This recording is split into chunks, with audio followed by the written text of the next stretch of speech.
Shubor nakaslem jong unongsan Hima. Keyboard district jongka East Giant Hills kilalit ban Pynpra no phom ki hanyo na pdengi khatwe tali ki Karkhana kuk ki batri kam Beaiñ klem jingbet bat bot danti ki kendon yada maryang bat ki hukum ka yeng ka shari ha ukurwo lingba ka video balapan mi ka khat sautrik no pra Deputy Commissioner ka East Giant Hills Shivan Shawasti ulapentep bakakin huan ke bakentop ki officer bat staff na ka Meghalaya State Pollution Control Board bat katanat pulen kilalit ban Pynpra no ki hanyo na pdeng ki khatwe tali ki Karkhana ko baklem yo jingbet hak baki sautali ki weipat la shem baladap ban Pynpra hi dakitrai Karkhana baro akidan hado khatndu tali ki Karkhana ko bala itho kum ki batri kam Beaiñ klem da yo jingbet hak ba santali ki dei ki baladap ban Pynpra kam hashwa ki border district ladap ban pha jingtep shiki khatwe tali ki Karkhana ki bidangsa nadu ubnai risau arja pusan dak badawa baki dei ban bot be janti yaki kendon ki be dei ban yo jingbet ban ka jing itho namar omshem la yo pdang ya kanu kanu jubab kumta ka kinhuan ka la ya shakmat ban lit Pynpra no ekini ki Karkhana ha ka khatlai trik no pra arja pusan ong u awasti kini ki khatndu tali ki Karkhana ko ki dei ki bal penyeng Beaiñ klem da yo ek jingbet kat gom ki kendon balabo ha ki jingpen bana jong ka sarkar hadian kani ki jingnait Pynpra ha sing sa jan balala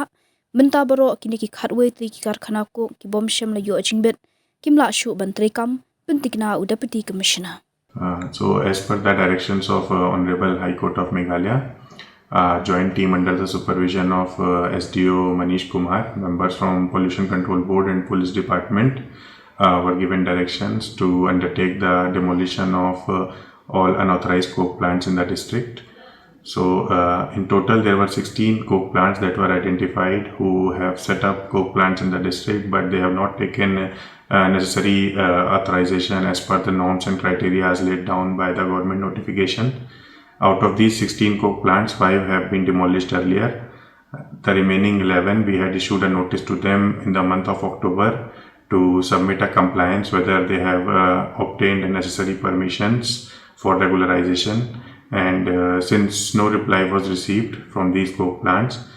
hence as per the directions of Honorable High Court of Meghalaya, the direction was given to these teams to undertake the demolition of these 11 unauthorized coke plants in East Giant Hills district.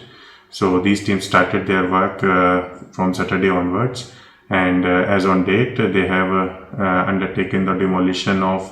7 out of 11 coke plants. And for the remaining 4 coke plants, when they visited their site, they observed that they have already been demolished by the respective owners. So in total all 11 coke plants that were unauthorized are now not